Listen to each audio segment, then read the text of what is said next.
Coming up on this episode of the Roundtable, developed the idea of the quantum pill, which is, you take the white pill, you think everything is going to be great. You can totally see how conservatives are going to win back Congress and things are, it'll be morning in America again.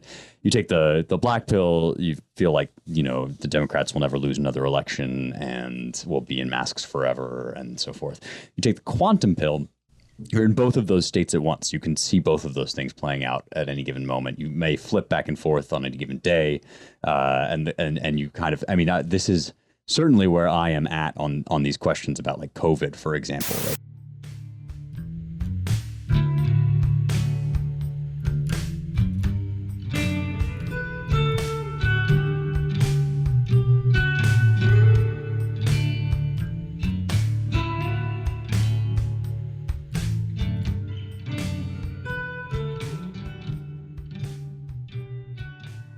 Welcome, everyone, once again to the Roundtable, the editors and publishers podcast here at the American Mind at the Claremont Institute. I'm your host, Ryan Williams, president of the Claremont Institute, publisher of the Claremont Review Books and the American Mind, joined by Seth Barron, managing editor of the American Mind, Matthew Peterson, founding editor of the American Mind and vice president for education, and Spencer Clavin, associate editor of both the American Mind and the Claremont Review Books. Oh, wait, I should say Spencer is actually features editor of the American Mind, and we thank him for all that work.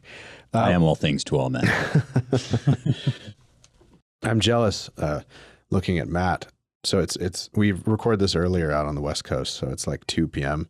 So I really can't have a glass of bourbon or wine while we do this anymore. But Matt is ahead of us in time, in America time. So he's at cocktail hour. So I'm it's 4:25 here, but it's 5:25 on the East Coast. That's true. Quote unquote, can't. Ryan. What does that really mean? Okay, I'll be right back. No, just kidding. No, it's just I'll want to take a nap instead of do the rest of the work day if I have a drink now. We wanted to start with the January 6th committee. I believe we all deserve, it wasn't hard to predict, but we all deserve some impressions for this. We were calling weeks ago for Republicans to not participate in this sort of thing or to get on it and help disrupt it because it was only going to serve one purpose. It was not going to investigate anything, really. It was going to be a club with which to beat Trump and Trump supporters and try to further discredit them and him. And the opening day did not disappoint.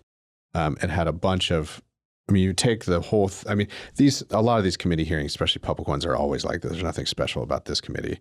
They're opportunities for partisan grandstanding, for video clips to leak out, not leak out, but to be clipped and spread around. They're basically information operations.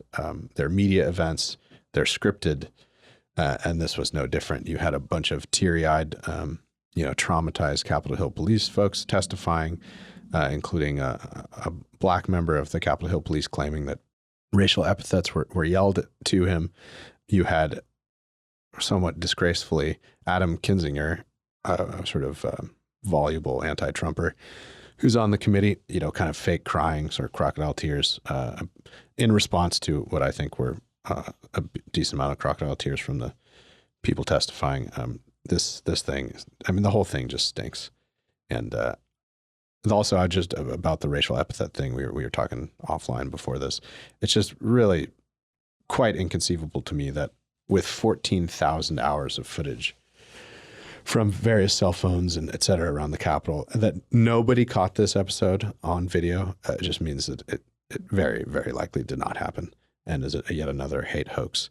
And if it had happened, it very likely would have been on video, and it would have been leaked by now to further discredit that whole operation. So it strains credulity to believe that story. But the whole thing really just is a shit show.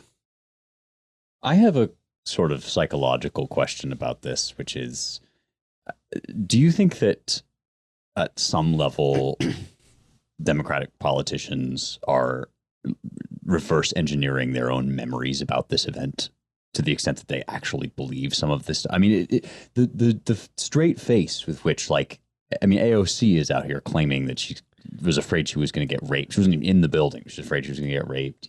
Right. It seems as if there's a level of mental disorder almost going on among our Democrat Congress people, which would be sort of in keeping with the way that our politics and our public life is going generally, that this is like an extreme degree of self-delusion, and it almost makes me feel like, if history repeats the first time as tragedy, the second time as farce. It's like the Reichstag fire happened as tragedy, and this is a kind of farce in which our elected officials, supposedly the most honorable and righteous people in the land, undergo a psychotic episode in public. Like that's the only way that I can account for this, except as what it probably also is, which is, as you say, Ryan, a total psyop designed to contribute at an emotional level to the very real attempt to sort of delegitimize all conservatism and paint it as domestic extremism. Well, yeah, and it seems, we had two impeachments, right? One this year, one the previous year. This seems like it's kind of piling on, or the third in that series. And the thing with these here, I don't know, for whose benefit is this? Is this just to rally the troops, to let the resistance know that Congress is still, fighting the good fight and exposing all of the totalitarian and fascist elements that almost seized control? You wonder, who are they trying to convince, is my question. We know that there's like certain types, like people who are, devotedly read the Washington Post comments section and, watchers of MSNBC. I just don't really, what are they doing? I don't really understand what the point of this is. Who is listening? That's my question. I was asking Ryan a similar question about Biden's town hall, which he was saying at this point, it's like for Twitter almost. There's a degree to which this is just to generate like clips that can then be broadcast out over social media for people to applaud at or get mad about or what have you. I don't think that they really do believe that their job is to persuade anybody exactly. I may be wrong, but it just seems like a kind of content generation mechanism. Yeah, it's made for the evening news clips too, right? I should qualify my opening just a bit and say I don't want to malign all those Capitol Hill police officers who testified. Any of us who've been in a kind of large crowd situation that takes a turn for the panicked, and it can be quite frightening, the prospect of getting trampled and realizing that you really can't do much to get out of the way of, a few hundred people who all want to move in one direction. But the one cop in question who we think very likely could have made up the story of racial epithets being yelled at him, we should note is a sort of left-wing, social media warrior, among other things. So has some biases that might play into this. But yeah, it's, what is this all for? It's just, I guess it's for swing voters, or for those who may still be those that Democrats fear on the right or on the center, who may still be inclined to vote for Republicans, to make this kind of the last straw, to tar and marginalize the pro-Trump Republicans in the House. Normal sort of political warfare type stuff, I think. It's not too complicated. I'm not sure how effective it is. Who has not really made up their mind about January 6th already? Who are these people that are going to be swayed by this? I don't know if that's that big a crowd. Hard to say, right? There's a sense in which you could see it helping if you're potentially losing some of the suburban voters you gained because you're being batshit crazy about the COVID. Yep. And you're not willing to even listen to them and their complaints about critical race theory affecting their kids. You got to keep this drumbeat going that, and it's an easy argument too, because it's this other side is intrinsically evil and you don't have to talk about any of the issues. So, it's an open question, I think. I share Seth's skepticism, but this stuff does matter because it keeps the narrative going, and there's a kind of acceptance of performative, the performance, acceptance of the watching the narrative unfold. The tropes are already there, and this is the show trial. So you need to have this because it justifies all the other radical things that they're doing. And the more you play it up, right, the more overdramatic it is, the more, in a weird way, in our ridiculous society, it justifies the radical, wild, wide-ranging actions they intend to take and are taking against their domestic opponents. But I mean, this is one of those weeks where you go back and forth. We all do on these things where, started out Monday, just take this week as an example. Almost every headline was terrible. Some of those things we'll talk about today. And you think, I can't believe, all this is happening in America. And then a few days into the week, I noticed a lot of people thinking, there's going to be a backlash. The Democrats are losing regular people. If this COVID crap keeps up, if this race stuff keeps on going like it is, they're going to be in deep trouble. And, no one knows. I mean, we don't know. Yeah. Well, in any event, it'll be interesting to see how long is it sitting for? Does anyone know? And then see their final report. We can take it back up then at that point. We should also know. Go ahead, Spencer. Well, I was just going to say, in response to Matt's point, this is one of a number of topics upon which I am thoroughly quantum pilled. We've now been, Seth and I were talking on Tell Me What You Really Think, and we developed the idea of the quantum pill, which is, you take the white pill, you think everything is going to be great. You can totally see how conservatives are going to win back Congress and things are, it'll be morning in America again. You take the black pill, you feel like, the Democrats will never lose another election and will be in masks forever and so forth.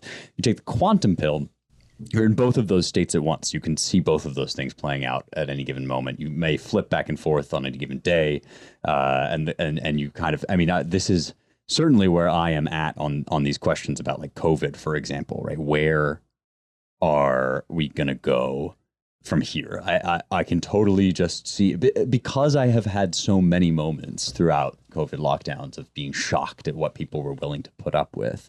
I now no longer believe that anything is too much for them to pull over on us. Like, I sort of think, lockdown 2 is totally possible, and they certainly want it. They want to do it.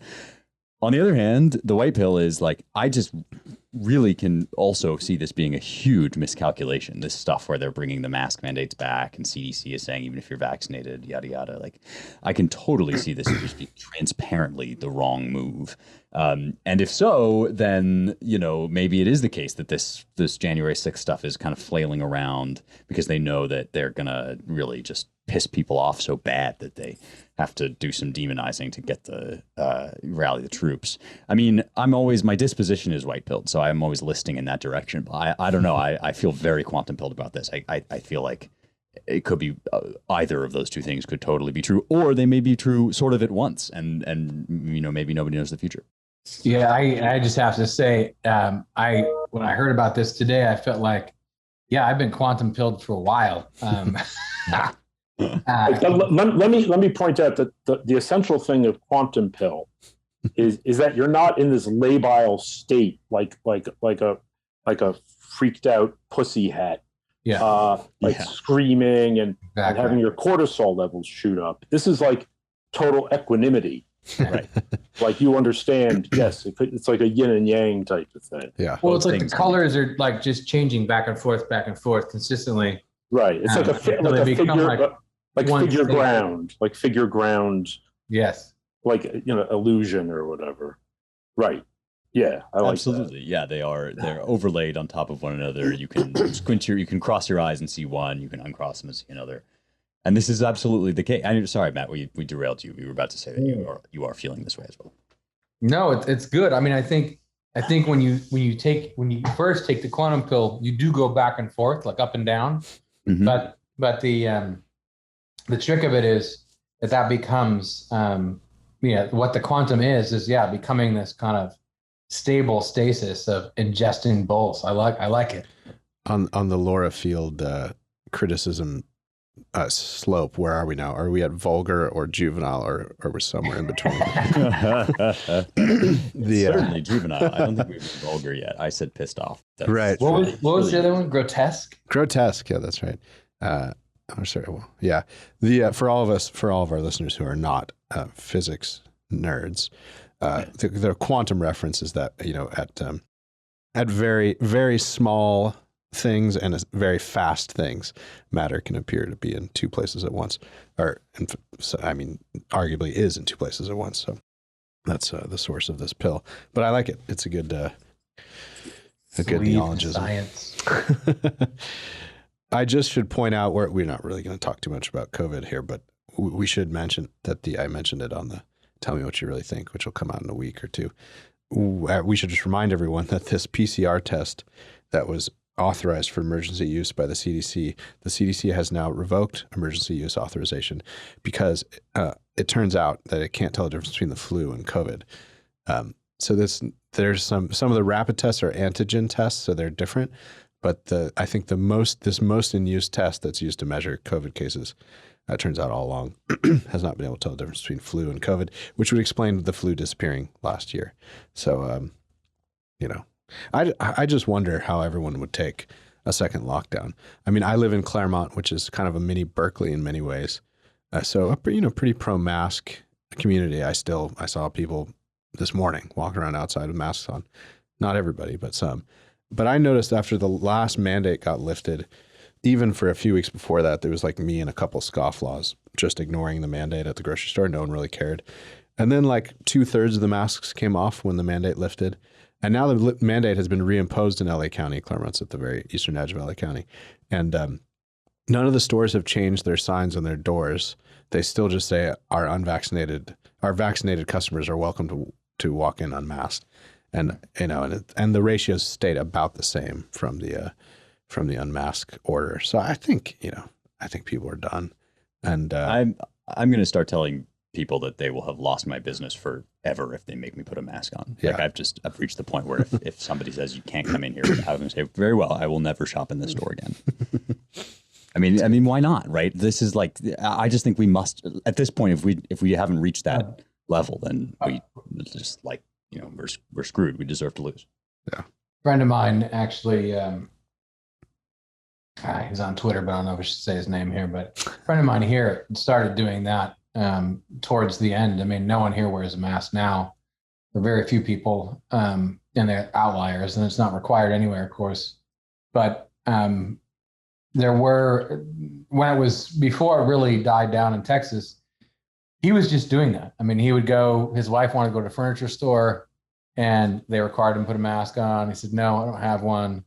And you have to leave. He said, well, fine, I'm done. I'm not buying any furniture from you. And took his family and left. And he was doing that everywhere he went for a period of at least 2 weeks before it all kind of died out. And I have to admit, it was kind of inspiring. And I think at this point, I don't know. I mean, this is what it means to be in a quantum state. On the one hand, you could easily see a case in which, look, everyone's accepted everything so far. There hasn't really been a backlash against any of this stuff, and a lot of people desire for some disgusting reason to go back to this. It helps them. It's like their child's blanket, right? Their thumb sucking. They want this. Politically, you can see the desire to do it, of course, by the power hungry and those who want mass demoralization. And on the other hand, I think this week, especially, I've seen the first signs in different, very different demographic examples, but people who all consider themselves Democrats, all of a sudden saying, WTF, wait a minute, what's going on now? And who knows? I mean, both those things seem true. Right. And in New York, here's the thing, like de Blasio and people like him, they would normally, they would be in normal circumstances really happy to return to a lockdown, but, ideologically, but it contradicts like with the practicality of they need New York to reopen. They need tourism to come back. They need, Midtown Manhattan to, be populated again. Yeah. So, you're not hearing a lot of talk about how we just need to, and I guess now they can't. Like, Trump's not in power, so they can't point to the federal government and blame it for everything. Yeah. And say like, oh well, the federal government needs to step in and pay everyone to stay home. So it's an interesting contradiction that they're caught in. And you guys have seen the cities in Southern California and LA County, right? That even the mainstream press has picked up on the fact that a lot of cities in Los Angeles County have said, hell no, we're not doing this. Yeah. Well, Newsom has an interesting line to walk, right? Because he's vulnerable. The polling is not good. I think like 47% of registered voting Californians now, I think it might just be Californians in general, are in favor of recall. And the Democrats are apathetic. So that's why. So he's got apathetic Dems who might not turn out. It's going to be an off-year election. So, I mean, it's just a nightmare for turnout reasons. You have a bunch of fired up right wingers and independents who are just sick of it all. Newsom keeps on blundering into these idiotic self-owns, right? Where he just pulled his kid out of summer camp because he was seen, maskless, and he got a bunch of crap for it. And then the other day he was railing against, he mandated vaccination for all public employees in California. I think that might just be public health, but I'm not sure. And was, blaming right-wing misinformation for the lagging vaccination rates. So he's, playing to his base and trying to re-energize them. But so the politics of this in our two largest blue states are pretty interesting for similar reasons. Not quite the same, of course, but similar. One commercial and the other political survival. Well, we wanted to also talk about this time another attack on the Claremont Institute penned by Damon Linker. Damon, who occasionally rises up to attack us, we should give some background on Damon's sort of way of operating, which is long ago he, under false pretenses, got a job at First Things. And basically it was to collect information for this book he wrote. What was it called, Matt? Theocons, is that right? I forget what Linker's Yeah. Called. In fact, I got to remember the subtitle here, but go ahead. Yeah, I'm sure you can find it quickly. But Linker wrote a tell-all about, I had to turn away from the right because they all wanted a theocracy and, cashed out on that. So that's the type of guy he is. Yeah. Hold on. Listen, this is it. Yeah. The Theocons, Secular America Under Siege. There we go. His First Things magazine and Robbie George had America under siege in the aughts. Yeah. So that's the kind of guy Linker is. A couple of our old Claremont friends helped him get a job at City Hall in New York and vouched for him. And then he used that to go to First Things and then ratted everyone out at First Things and cashed his check. Anyway, that's by way of background for Linker's character. He's hyperventilating about our diehard listeners know that Mike Anton has started hosting is it once a month, Jake? Yeah, once a month. Yeah, it's about once a month. Once a month sort of interview podcast called The Stakes. And Mike talked to Curtis Yarvin, who for many years blogged as Mensis Moldbug. He's kind of part of this neo-reactionary movement, so-called. Yarvin doesn't agree with the Claremont Institute about the founding. It's not a huge Lincoln fan. He's a self-proclaimed monarchist, so Mike thought it'd be interesting to talk to Curtis about the current scene. Curtis is an autodidact, very smart guy, and actually a very sweet man in person. So, fun to argue with and debate. And they talked about the prospects of Caesar rising in America. Yarvin likes to say that it's happened before in America. He quotes his two examples are the Wide Awakes, which were these sort of radical abolitionist militia types who acted as a kind of security force for Abraham Lincoln during the 1860s or 1860 campaign, and I don't know, in the Senate campaign too in 58. I'm not sure. So that's his, and then he thinks that Lincoln basically governed it in a state of emergency. We contest that, but that's what Yarvin thinks. And then he talks a little bit about FDR as well. I think the case is actually stronger to make that FDR was a proto-Caesar. If any of you doubt me, go look at his 1942 State of the Union address, where he basically says, here are all the emergency measures we need. And you, Congress, if you don't pass them, I'm going to do them anyway. It's a remarkable document. Or maybe special message. Maybe it wasn't a State of the Union. In any event, so they discussed all this stuff. Linker is quite concerned about this, thinks that we're basically in favor of an American Caesar, and Mike and Curtis were outlining the ways in which we could make it happen, whereas we were just discussing an interesting and controversial topic with a smart friend. So anyway, that's my long wind-up to say that I have a theory about all this. So there's a one of them listens to this podcast, so maybe we'll get a shout out on theirs. But there's a left-wing podcast by two Dissent magazine guys. I think one's on their board and one's an editor. I'm not quite right, but you can go look up Know Your Enemy if you want to find out more about that. And their enemy, of course, is the right. So they're deep in the weeds and all this stuff. And they, I think it was maybe a month ago, did a podcast on some stuff. And the last 30 minutes were on Yarvin and Anton and their podcast. And so my theory is that, Linker, this ecosystem is pretty small and it's sort of self-reinforcing. So it's not surprising that the Bulwark hit piece from last week or the week before was followed up by another one from Linker.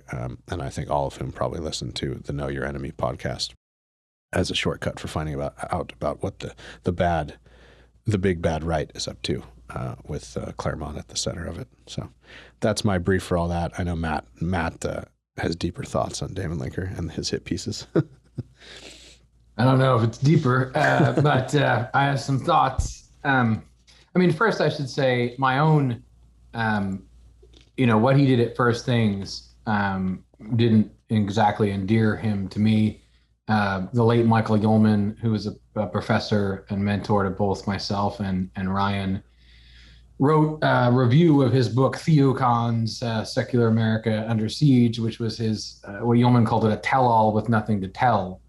But he was trying to work himself into a frenzy, saying that Father Richard John Newhouse and Robbie George and these, a lot of them Catholics at First Things, who were very much about liberal democracy, which is the irony here. We're all about establishing a theocracy in America. And of course, the irony is that those guys are now called cucks by the Adrian Vermeules of the world and the integralist Catholics now, who are much more belligerent. But anyway, all that's to say is my actual personal interactions with Damon have been quite pleasant. We've known each other online for a long time. And in the past, this is early on in Trump, is probably the last time I saw him, or mid-Trump.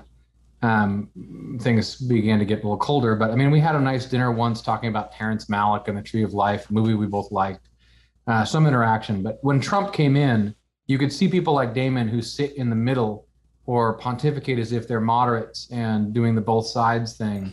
And you realize, if, as Damon is smart enough to realize that the wokeness is a problem and the radical left stuff is a problem, he knows that. You realize that you're in danger of getting canceled as well if you don't profess your fealty and talk about how bad the bad orange man is. And so you can kind of see him moving in that direction every so often. And whatever, I don't pay attention to it. But if you start attacking us, that's another thing.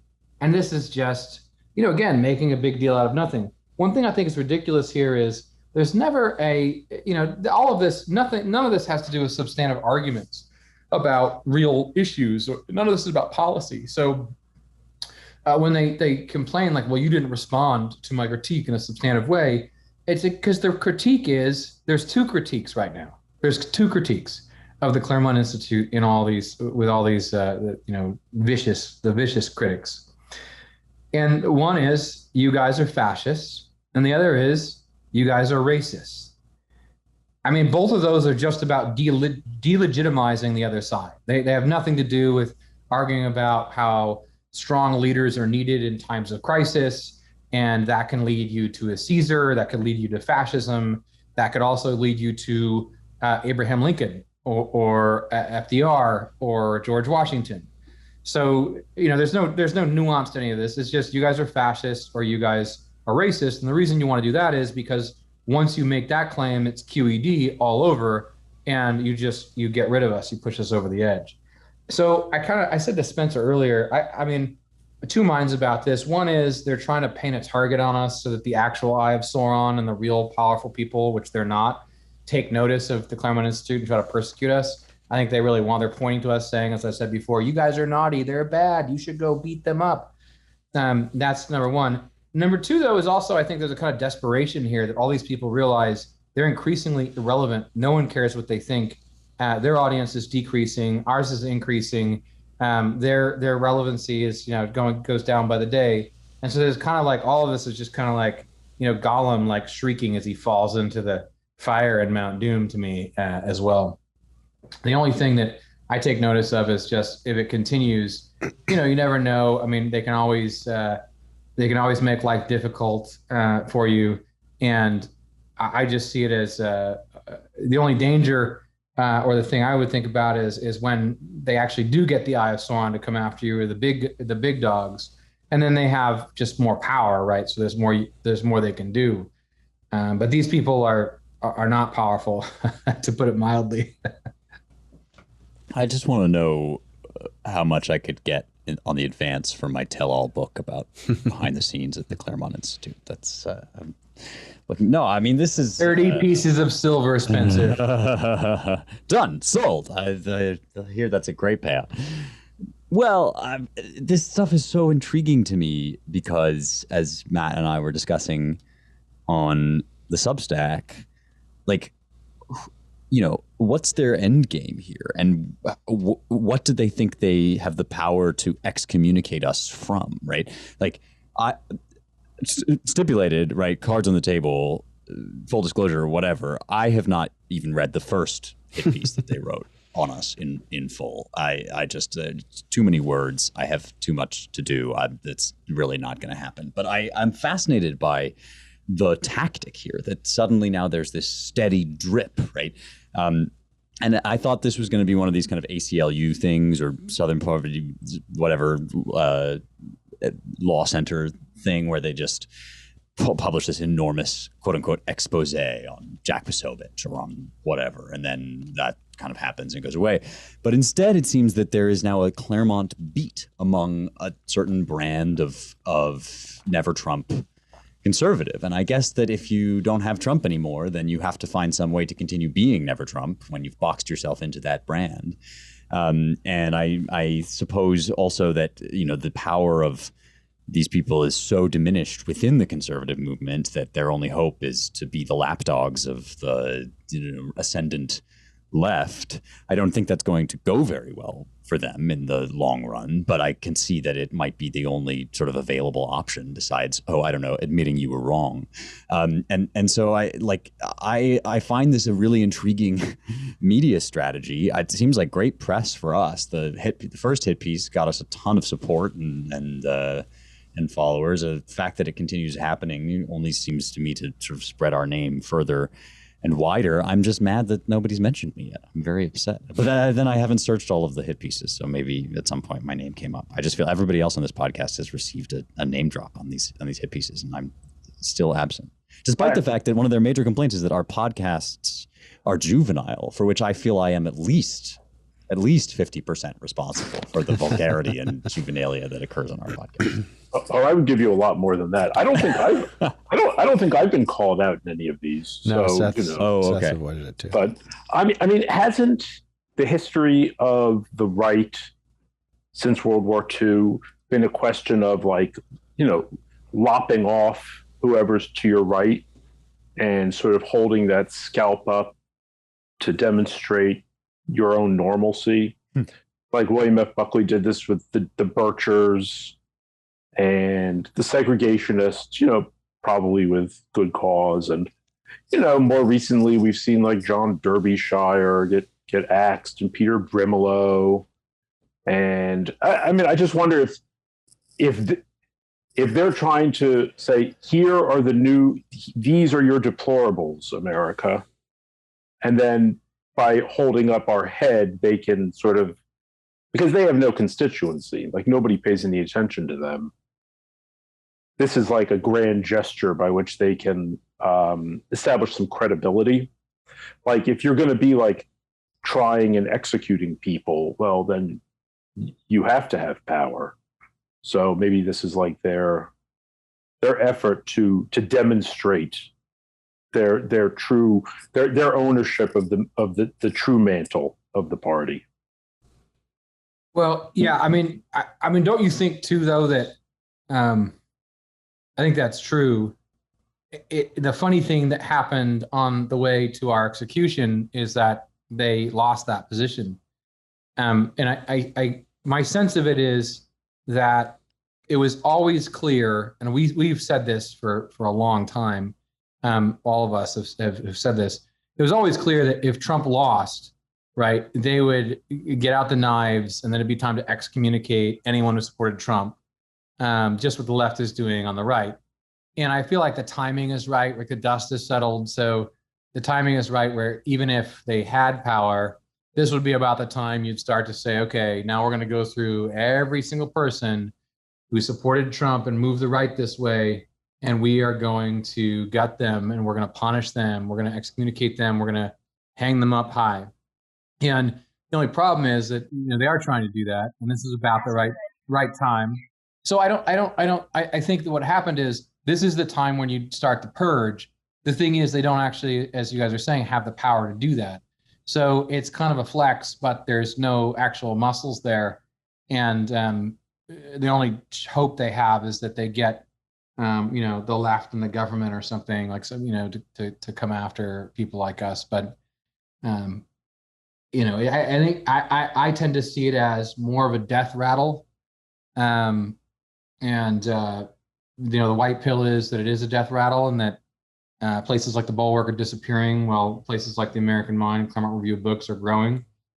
But then being in a quantum state, I'd also have to point out that even if we overtake all these people and they all fade away, that doesn't mean we win. I like the image of the flex with no muscle. It's like a little boy, a scrawny little boy, showing how powerful he is. Yeah, exactly. There's a perfect analogy for this. If you go to Pedro Gonzalez's Twitter page, you will find "Meet the leader of the swole left." This is this guy who's leading liberals to lift weights. At 217 pounds, he could squat 335 pounds, bench 200, and deadlift 280. This is stated as if it were a big deal, but if you don't lift, let me inform you that that's not a lot of weight. So there we are. Sorry, Seth, I didn't mean to interrupt you. No, it's fine. Left. I mean, I guess I was just thinking that if Trump had been crushed, I mean, if he had legitimately lost and there was no credible way to talk about the election being stolen, if he'd only won like 4 states, right? I think maybe, they might have been able to do a purge and really, get their knives sharp and go after the Trumpy right. But, that wasn't the case. So I think that's partially, I mean, there are 75 million people and their kids who like Trump. So they're sort of stuck with that bone in their throat. Yeah.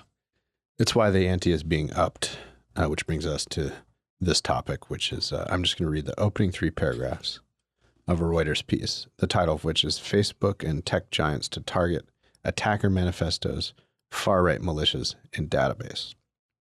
This is from a couple days ago. A counterterrorism organization formed by some of the biggest U.S. tech companies, including Facebook and Microsoft, is significantly expanding the types of extremist content shared between firms in a key database, aiming to crack down on material from white supremacists and far-right militias, the group told Reuters. Until now, the Global Internet Forum to Counter Terrorism, that's the GIFCT, database has focused on videos and images from terrorist groups on a United Nations list, and so has largely consisted of content from Islamist extremist organizations such as Islamic State, Al-Qaeda, and the Taliban. Over the next few months, the group will add attacker manifestos, often shared by sympathizers after white supremacist violence, and other publications and links flagged by UN initiative Tech Against Terrorism. It will use lists from intelligence sharing group Five Eyes, that's the intelligence services of the Anglosphere. That's what are the 5? James knows them all by heart. The UK, Australia, New Zealand, U.S., and I forget the fifth. Canada. Thank you. The Anglosphere, right. It will use lists from intelligence sharing group Five Eyes, adding URLs and PDFs from more groups, including the Proud Boys, the Three Percenters, and neo-Nazis. The firms, which include Twitter and Alphabet Inc.'s Alphabet Inc.'s YouTube, share hashes, unique numerical representations of original pieces of content that have been removed from their services.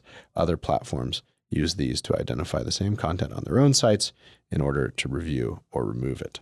So we should be under no illusions about what this is all about. And we should, as we occasionally do, give a nod to our libertarian friends who are right about the extent to which our large domestic and international security apparatus built up, after each iteration of global war, the latest being the war on terror, is ripe for abuse. But the founding members, I'm on the Global Internet Forum to Counterterrorism's website here. Founding members are YouTube, Twitter, Microsoft, and Facebook. General members include Tumblr, WordPress, Airbnb, MailChimp, Discord, Instagram, WhatsApp, Pinterest, Amazon, Dropbox, LinkedIn, YouTube, Twitter, Microsoft, Facebook. Yeah, so all these groups are now monitoring your internet activity, formerly just for terrorism, and I suspect also, sort of child pornography and that kind of nasty stuff. Sex trafficking, I'm sure, was on there too. They're now monitoring it for white supremacy or neo-Nazism. And if those who are savvy listeners who have followed the national debate about what is considered white supremacy these days, or even neo-Nazism, this is clearly an attempt to harass, intimidate, and collect information on a good portion of the populace who just happen to be kind of pro-Trump and probably are not actual neo-Nazis and probably not even white supremacists. So it's just the next troubling advance in what seems to be us stumbling our way towards a kind of social credit surveillance state, not unlike our great rival China. Not there yet, but we're working our way towards it. I saw this, I saw these headlines early this week, and I mean, two things. One, it's not surprising.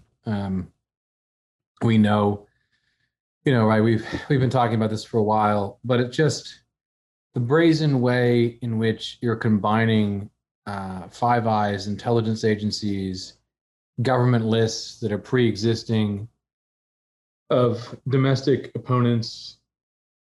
You can gussy it up and say, well, we're just looking at the bad guys all you want. But, the principle here, the brazen way in which they just say, no, big corporate and all these corporations are all just going to work in league with the government and its spy agencies, its national security state.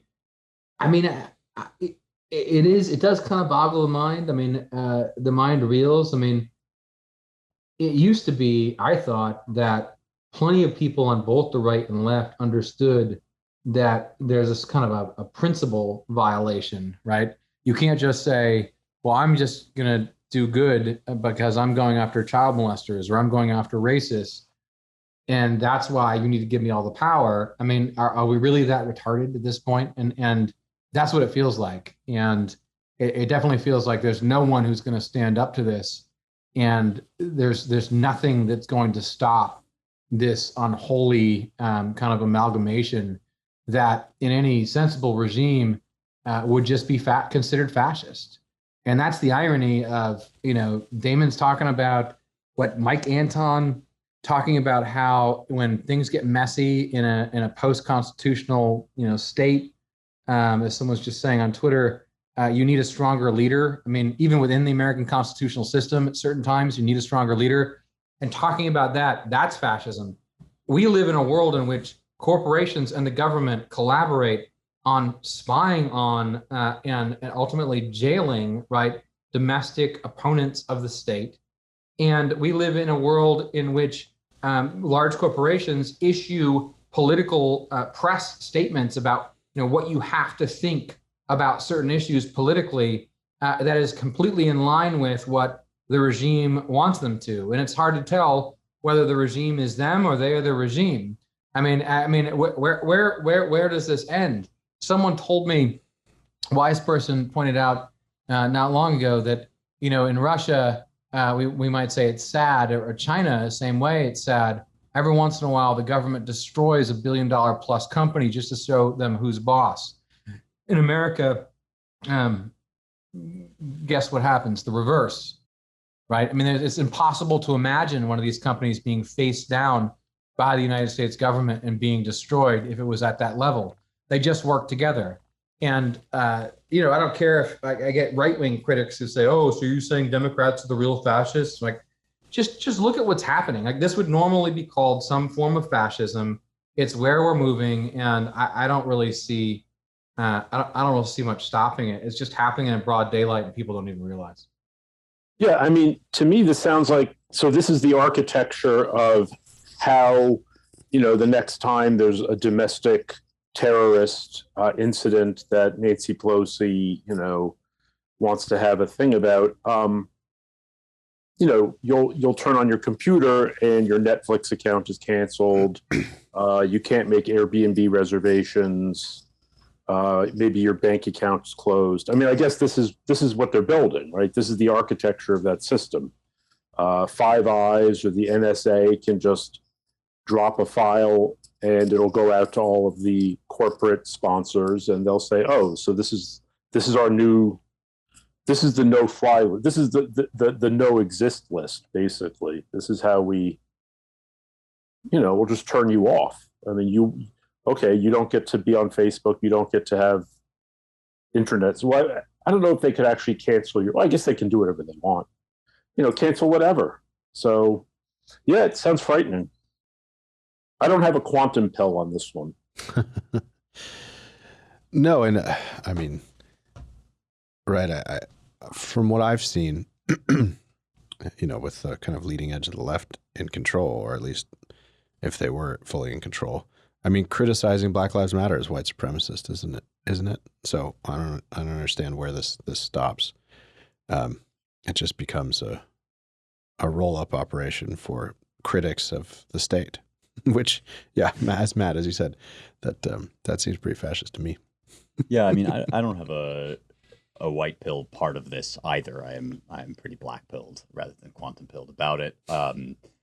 Except that my black pill makes me feel more energetic about building new stuff, including platforms. And I know that we're at a huge disadvantage there, but I do think that's no reason not to be in the game. I will say that what Matt said about the fact that these corporations are so much more powerful than the government, and in fact I would add so much smarter, right? I mean, when Joe Biden goes up against Facebook is killing people because they won't censor the people I want them to censor. It's sort of like, do you really want to play that game, buddy? If genuinely these two forces in American life decide that they're going to fight one another for control over the populace instead of just team up and destroy everything together, I know who's going to win. I know where my money is, right? I mean, Jack Dorsey and Mark Zuckerberg routinely run circles around every elected official, like we were talking about last week. I mean, this is not even a competition. It's obvious where the industry is, where the innovation, where the skill, the smarts is not in our government right now. Can I just emphasize real quick of all the things you said? Yeah, that we should really make this I think it is this bluntly true.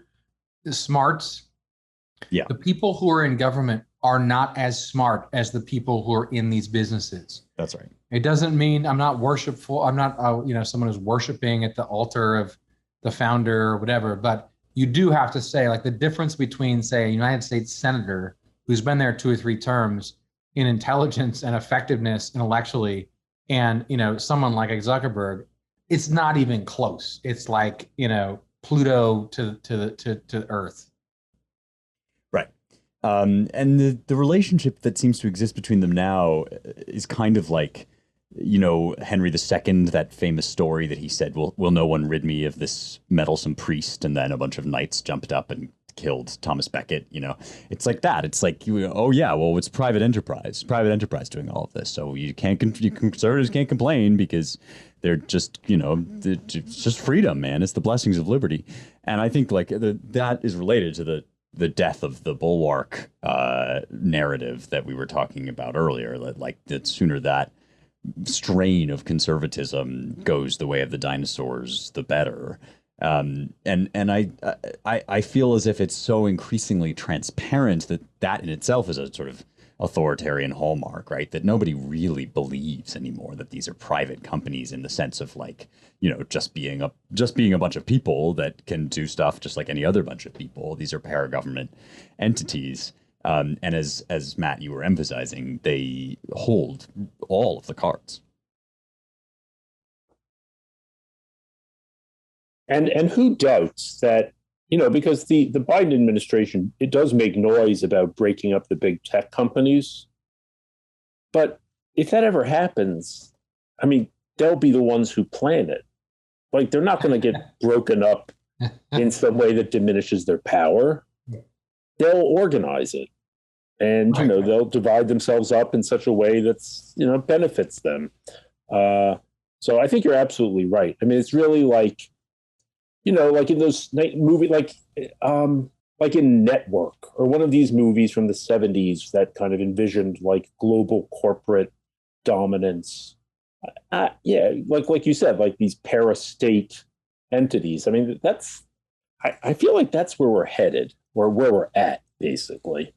Yeah, you're absolutely right. I mean, there's no way, like Putin went after the oligarchs in Russia and jailed them and took their money away. There's no way that would happen here.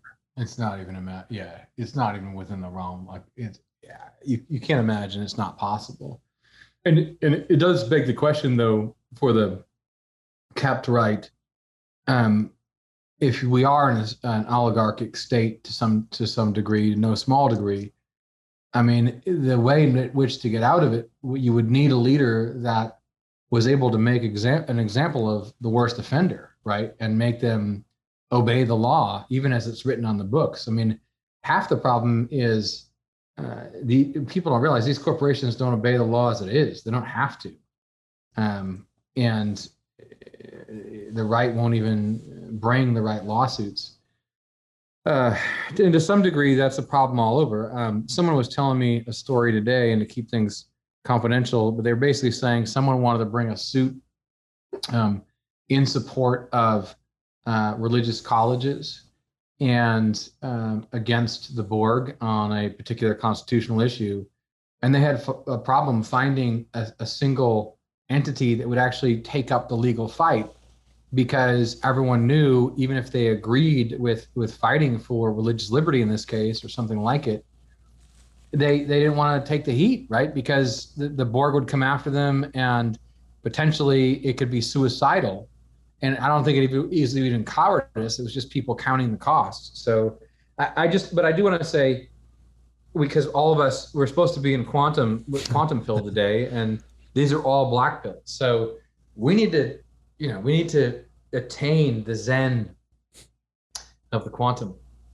And so what is the white pill here when it comes to the Borg working against us, PayPal and all these corporations? Well, I feel the same way as everyone else. What stops this? But one thing that I think we can't discount, and you see this in California with Gavin Newsom. One of the smartest things that I've heard about the recall, and the reason the recall happened without a lot of supporters and large donors, is because Gavin Newsom made it happen, right? By his own incompetence and his own arrogance. And I think we have to say that, yeah, the tech guys are smart. Yeah, or smarter than politicians anyway. And not all of them are that smart, but smarter than politicians, low bar. They're working together. The chances here for the arrogance, the lack of understanding of the landscape, the lack of understanding where half plus of the American people actually are, and just the sheer incompetence of intelligence agencies that are advertising how great it is that mentally ill people work for them. You can't discount that, right? So my white pill to balance this out is, yeah, they're trying to set up this, fascist state, whatever. The talent and competence of, some of the actual fascist states from the last 100 years These fools do not have. And so there's a lot of room for, all of this to break the hell down, because you have clueless technocrats who are smart on the business side who just don't understand the landscape or politics or human nature at all. And then the other side, you have, low IQ bureaucrats who are just incompetent as hell. And so there's kind of an attitude that I adopt every so often when I need to balance out the black pill, and that's, you know what, come at us, because your gun's probably going to misfire and you're going to be shooting at the wrong thing. That's a good white pill, Matt. I'll add one to it, which is, we've talked about this before too. I mean, the pedal to the metal character of the ascendant left at the moment, I think shows a sense in which they're worried that they are not as in a strong position as they are, but also it's quickly waking up normal Americans. I mean, you kind of had this perfect storm of COVID, media misinformation around Trump and him trying to get him out of the White House, and that we just kind of we're rolling right through both those things, and we're keeping both of them. And I think a lot of people are waking up to the idea that this is a transformed and corrupt and degraded regime, and it's time to act on that. All this the kind of political and media war sparked by one man, really, in many ways, our friend Chris Rufo, and then with the fire stoked by the rest of us in various ways too. And it's now awareness of teaching your kids basically racialized grievance, fake history in their elementary schools is fired up a lot of Americans. The name recognition for CRT is like 150 million Americans now, and they're going into their local school board meetings and raising a ruckus. And we got to keep the energy and the effort on those kind of things up. And it's one of the things we're working on across the states in various ways. Stay tuned for that. And American politics is messy. It's a huge, diverse, in the best sense, country, and there's a large cohort of Americans who will not take all this lying down. So we should place our faith in the decency and common sense of a good portion of our fellow citizens, as much as we lament the decline of our national, or the decline in health of our national political system. And with that, we're out of time. So thank you all for listening to the Roundtable. If you want to support our work, visit claremont.org/donate. If you want to learn more about all our projects and writing, visit our websites at americanmind.org, claremont.org, claremontreviewbooks.com, and our new Center for the American Way of Life at dc.claremont.org. It's been a while since I plugged it, so if you don't know about it, which would be crazy, I think, with our listenership, go check out Spencer's side project, which has actually grown quite large and quite popular, Young Heretics, where he talks about all the great Western tradition and literature, history, philosophy. It's on video and audio. It's excellent. I recommend it highly.